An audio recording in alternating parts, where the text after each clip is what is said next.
ko lang kung anong ginagawa ninyo.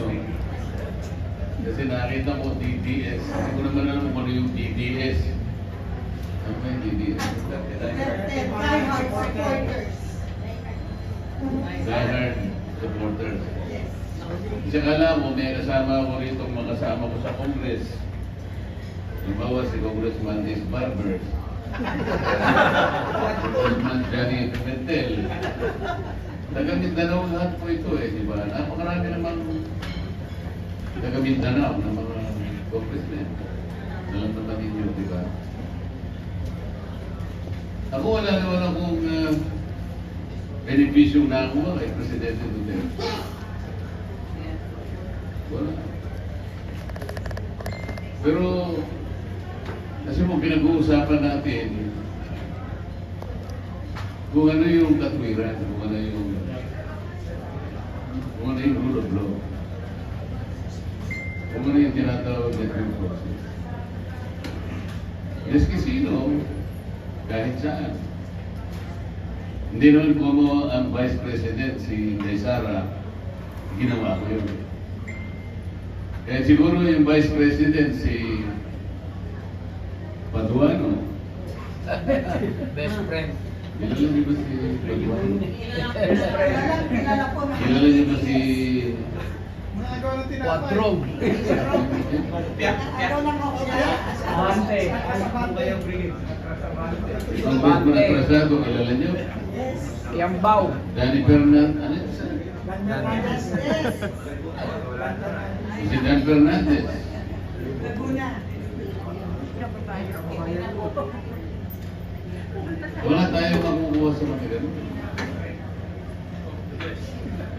Ako po yung sinasabi ko kung pupunta sa mga lugar, hindi po sasayangin ang oras ninyo sa kung gusto ko lamang ay yung kapakanan ng bansa ninyo na ilagay nyo sa isip. Ano yung magiging mabuti sa bansa ninyo? Kasi tayo lahat mawawala rin sa mundo ito pero sisisin tayo ng mga anak natin, yung mga apo natin, at iiwanan natin dito. Kaya sabihin lang nila, ano pinagagawa ng mga nauna sa atin at nagkaganito ang bansa ito? Wala naman gustong magsalita. Lalong-lalo na kapag ang pinag-uusapan natin ay mawawala sa kanila. Katakot-takot na project ang mawawala sa kanila. Alam ba ninyo ako, maski na yung mga allowances namin, tinanggal sa amin. Baka kasi iniisip nyo, kaya ko sinasabi ito, nasasayangan ako. Hindi po.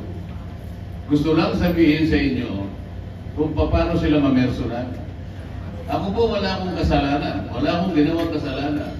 I simply told them what is right. Nagsimula tayo. Yung nilalatag ni Bibi Sara yung kanyang budget. Yun naman ang patakaran niya. Yun naman ang kaugalian. Yun ang nakasanayan namin. Lalo na ako sapagkat nauna ako sa kanilang lahat.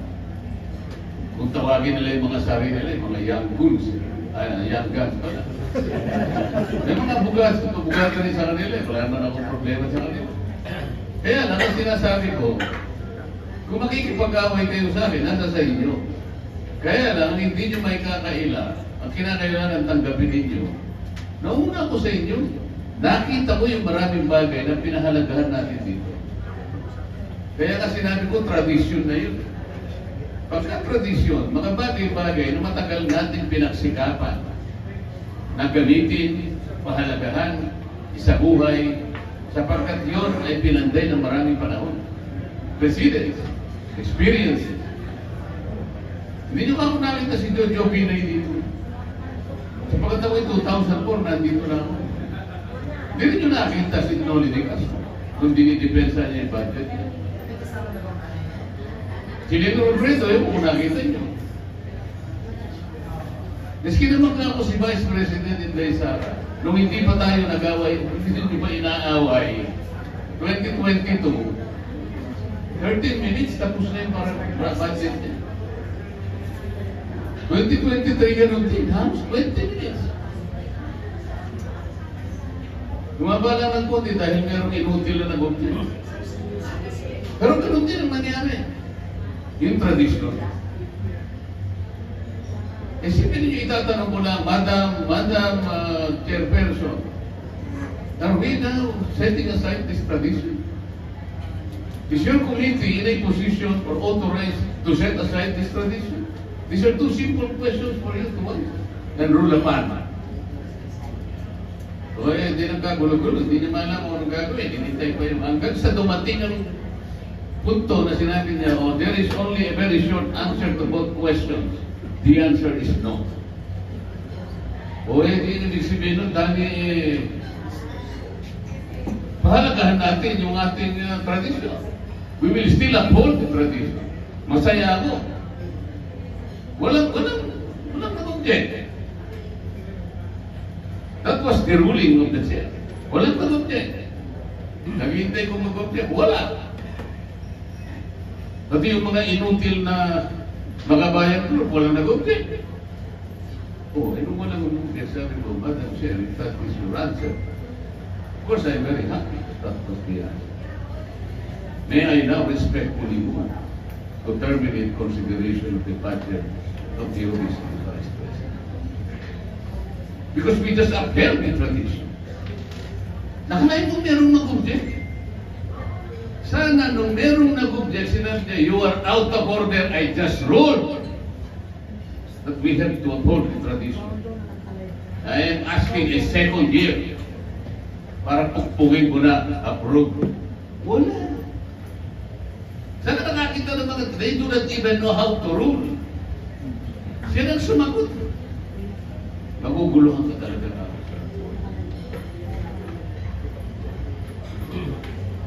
Doon na mag-isa. O sabi nila ngayon, oh,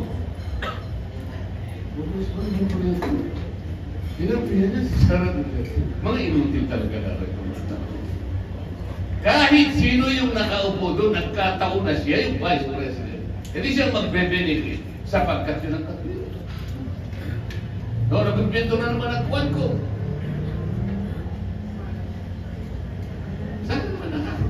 Saan ka naman nakakita?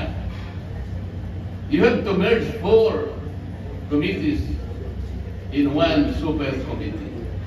What open up? In the guise of an inquiry in aid of legislation. Sinabi ko naman sa kanila, there are limitations in the inquiry in aid of legislation. Number 1, there should be a legislative purpose. Palaging andon. May purpose ka kaya ka tumawag. Kaya mo tinawag yung mga tao na tutulong sa'yo sapagkat hindi mo ma-perfect, hindi mo maayos-ayos yung iniisip mong legislation. Kaya ka patulong. Merong mga technical na bagay kasi meron kang iniisip na dito mo yung diretso. Teka muna, baka yung impact ito hindi ko malaman kung saan pupunta yung direction ng bill. Kailangan tumawag ako ng hearing in aid of legislation to guide us into the direction and the impact of this legislation. Hindi ganun eh. Kasi kung meron kang legislative purpose, alam mo kung sino tatawagin mo. Yung makatutulong sa'yo para pagpitohin mo yung binabalangkas mong panukalan. At kung alam mo kung sino yung tinatawag mo, lalong-lalong alam mo kung sino yung ulit tatanong mo. So nakita mo kung ano pinagtatanong.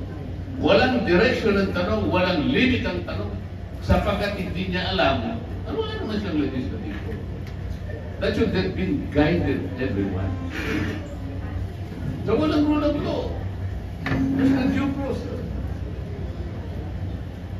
Ang sabi nila, kayo pong mga respondents na pinatawag namin dito, kayo po'y pwedeng kumuha ng legal counsel.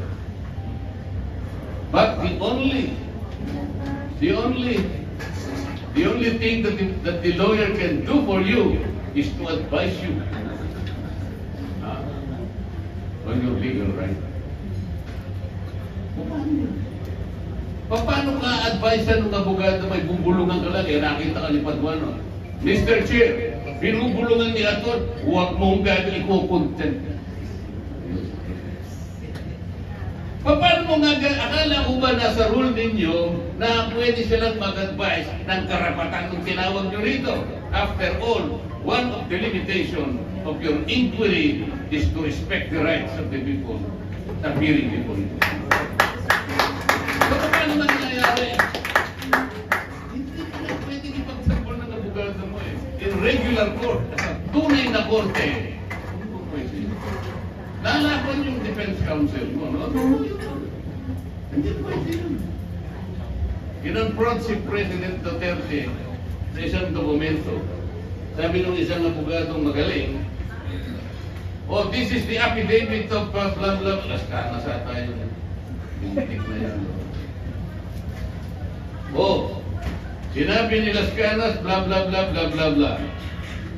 Sa tunay na korte, sabi ng Duterte, objection, Your Honor. That was not even authenticated. Nasaan pa si Laskana? Where is the signature? Ang dala-dala mo hindi naman certified true copy. Why did you use this as a basis to ask the former president? Wala natin process.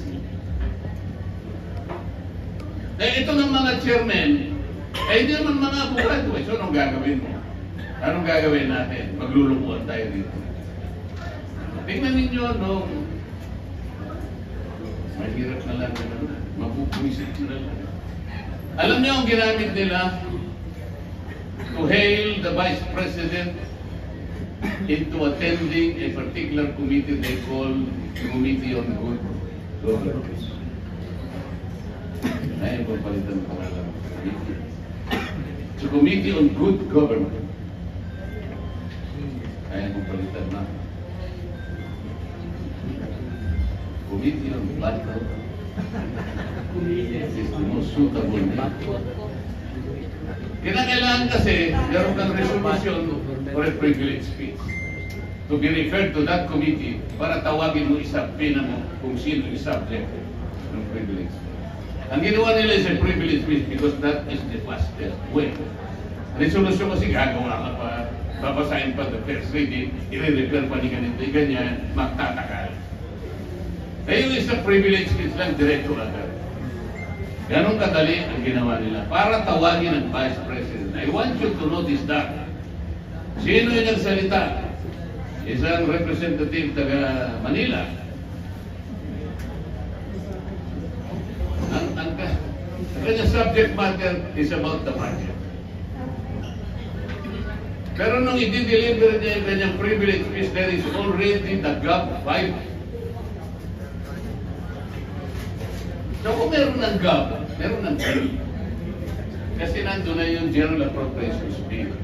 Ano po yung aming tuntunin sa House of Representatives?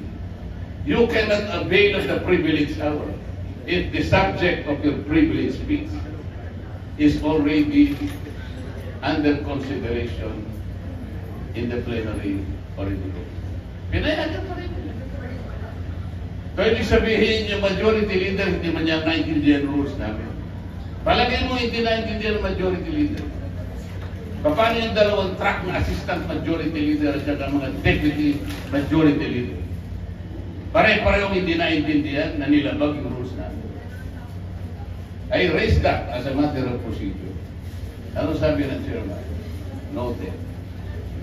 Mr. Chair, huwag kang mag-note. I am raising this issue.